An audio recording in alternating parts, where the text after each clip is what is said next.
Eu estou conversando aqui com o analista político, ex-deputado federal constituinte, ex-gestor do Banacre, Osmir Lima. Deputado, no bloco anterior, nós fizemos aqui uma colocação a respeito de uma possível, de uma eventual ação que venha de cima para dar um encaminhamento a toda a Operação G7 no Acre. O senhor acredita nessa hipótese? Não. De alguma retaliação superior? Não, isso é fofoca aldeã. Mas o senhor já ouviu isso? Já ouvi, en passant, assim, já ouvi falar sobre isso, mas isso é verdadeiramente absurdo. Mas, Alain, eu quero dar uma resposta até da primeira questão que você colocou aqui, que eu acabei não completando, sobre o golpe duro. Exato. Recebido. Nós vamos provar com o tempo, e o governo, tenho certeza que ele irá provar com o tempo, de que essas ações, por uma ação de investigação correta, para apurar o que está ocorrendo, e que poderá resultar na inocência dessas pessoas, não comprovação de fato dessas pessoas, notadamente da parte do governo. Eu estou aqui falando com relação ao governo. E, mais uma vez, o próprio governo sairá por cima. Por quê?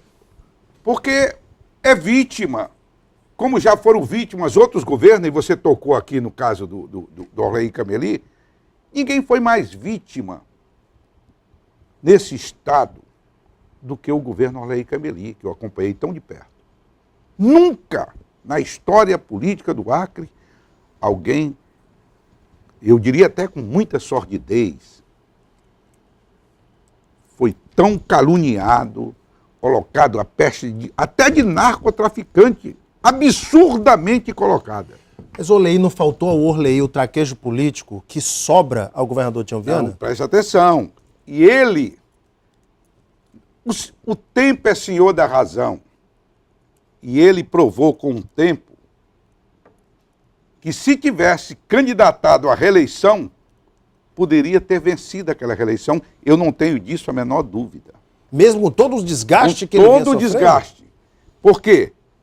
Porque ele tinha muita credibilidade nas suas ações de governo. Mas Orley já não queria ser candidato. Não, ele não quis. Ele mesmo. Ele não teve mais paz. Ele não quis, não foi por um processo de ganhar ou perder a eleição. Ele não quis porque disseram, tiraram a minha paz. Eu não posso mais continuar governando com tanto antagonismo.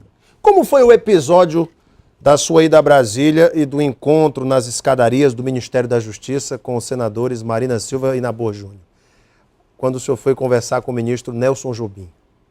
Eu e a bancada. Nós fomos conversar com o ministro Nelson Jobim e ia saindo lá o senador Nabor Júnior, Flaviano Melo e Marina Silva. E quando nós entramos, o ministro, isso, vocês passaram agora há pouco pela bancada de vocês? Sim. Pois é, eles vieram pedir aqui uma intervenção no Estado. E o ministro, quer me parecer, deu uma aula para eles sobre o que representa uma intervenção no Estado, inclusive com a paralisação da votação do próprio Congresso Nacional.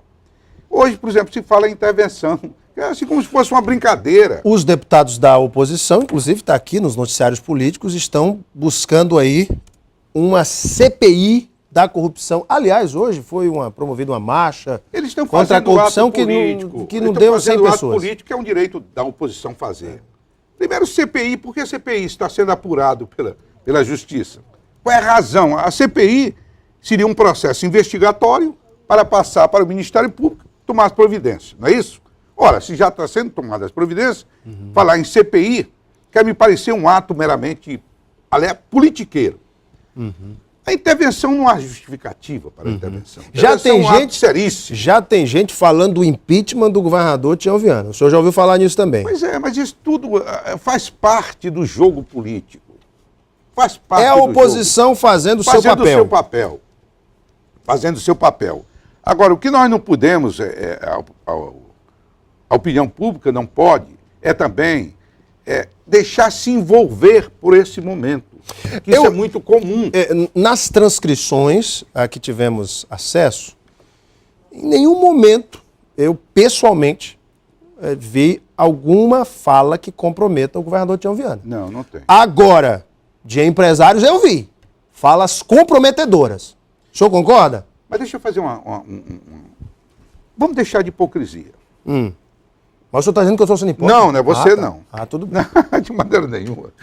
Eu estou dizendo a hipocrisia que está reinando nesse momento. Que fala em cartel, que empresas se reúnem. Isso aconteceu agora? Não. Desde que eu tenho conhecimento, desde o governo Nabojúnior, eu voltei em 83 para cá, que sempre esse movimento de empresas se reunirem, sempre houve. Não é nesse governo, não começou nesse governo. Aí nós vamos entrar na questão da legalidade, doutor Osmir. Mas a lei de licitações não condena esse tipo de formação, como o senhor diz, de reunião de empresas? Sim, está errado. Mas eu não sei se a reunião de empresas foi para fazer esse cartel. Mas uma coisa, eu preciso te dizer aqui. Não poderia deixar de me dizer. Claro. Por exemplo, as pequenas empresas, que muitas vezes não têm condições de tocar um grande negócio, muitas vezes elas entram para concorrer e pode ver o resultado. O que é que acontece? Elas deixam de fazer as obras, são paralisadas, porque elas querem dinheiro, não tem dinheiro capital próprio para tocar. O governo não adianta. Quando o governo vai medir, a obra não existe, ela acaba paralisando. O tempo vai passando, o tijolo, o cimento, a areia já não é o mesmo produto. Acaba entregando isso acontecendo diariamente. Isso muitas vezes leva as empresas maiores a se reunir. E eu vou ser muito sincero, eu cheguei àquela idade de deixar de botar as coisas debaixo do tapete. As empresas maiores são as que têm condições, a não ser de pequenas obras, claro, de tocar determinadas obras. Por exemplo, você vai entregar um hospital lá, aquele de Brasileia, para uma pequena empresa que não tem capital nenhum, um valor de 50 milhões, onde ela tem que dispor de pelo menos 500 mil, 600, para iniciar a obra, é complicado, né? Então, eu não sei, eu não li em profundidade até que ponto está caracterizada essa cartelização. Eu não sei. Agora, me preocupa sempre não deixar o processo de investigação correr e se fazer uma condenação prévia desses fatos. Em sua opinião, qual deve ser a atitude do governador como gestor neste momento? Nós temos visto que a equipe de governo se mantém em silêncio, aguardando o trâmite do processo, que foi remetido somente agora ao Ministério Público. Mas e o senhor? O que é que o senhor faria? O senhor faria o mesmo? Faria alguma coisa diferente? Não, eu acho que eles estão agindo com prudência. Primeiro, examinar o processo, você bem colocou. Examinado o processo, o governo deve examinar as ações de governo, que ela não pode ser responsabilizada pelas ações de empresários.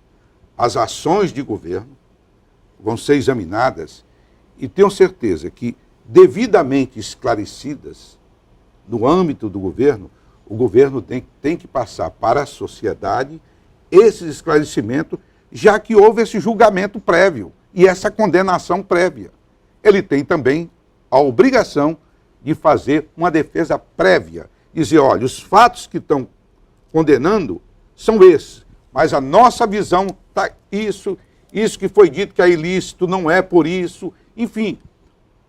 O próprio escalão do governo, junto com a Procuradoria do Estado, deve fazer um levantamento dessas denúncias e esclarecer, notadamente, à opinião pública a realidade desses fatos. Isso que é o comportamento que o governo, e tenho certeza que o governo fará no seu devido tempo. Esclarecer a sociedade de que não há nenhum ato que comprometa a lisura da gestão do governador. Porque nós temos que entender o seguinte, nós podemos até não concordar com a administração do governador Tião Viana, podemos não concordar com a sua postura política, podemos discordar de várias coisas, mas no aspecto de correção, de retidão, de um homem decente, de um homem probo, esse aí eu tenho convicção absoluta que ele é. Ele não admitiria, pode ter certeza absoluta, ele não admitiria uma corrupção dentro do governo dele. É por isso que eu estou muito à vontade até em falar dessa forma. Porque ele, pelo que eu conheço do governador Tião Viana, das suas ações, da sua postura ética, ele não admitiria, sob hipótese alguma, que o governo dele fosse contaminado. Agora, ele não pode agir com irresponsabilidade e só porque houve uma investigação espetaculosa, porque ocorreram prisões, do meu ponto de vista, desnecessárias. Ele não pode, por isso, não tomar as providências ou deixar se intimidar por essas ações. Ele é um homem de bem, pode acreditar nisso. Inclusive, as obras do governo continuam. Continuam. Enquanto os gestores estão presos, essas obras devem continuar, o trâmite dos programas do governo devem continuar. Agora, a questão são dois programas de altíssima capilaridade eleitoral, são dois programas que são realmente importantíssimos para o governo Tião Viana, Ruas do Povo e Cidade do Povo, os mais atingidos por essas denúncias. Isso impacta o jogo político para 2014 em que tamanho? Sem dúvida nenhuma que a oposição vai explorar esse fato como já está explorando. Você mesmo falou agora em CPI, você falou em intervenção.